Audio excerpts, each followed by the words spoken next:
Hi, this is Yolanda Van Veen, and in this segment we're going to talk about how to collect and store herb seeds, or how to store herb seeds.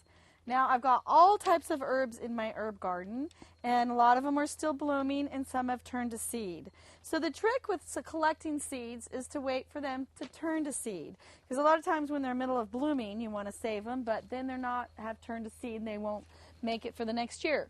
For example, these herbs are still in bloom, so they haven't turned to seed. But yet, underneath here, I've got some that you can see, they're all dried up and they look like seeds. And so you just want to cut those out. And you can even dry them if they're kind of moist, if they're outside and it's rained. You want to dry them first.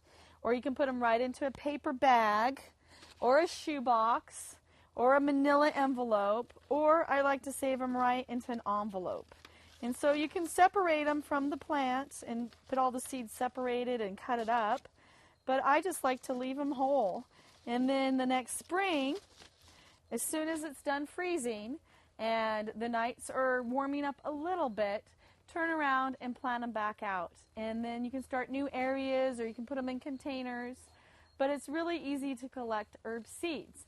The best time is when they're done blooming and right when they're turned to seed. If you wait too long and they get really wet and they get really mushy, then a lot of times you've lost the seeds as well. But that's how nature intended it to work. The seeds drop and they start new plants for the next year. It's really as easy as that.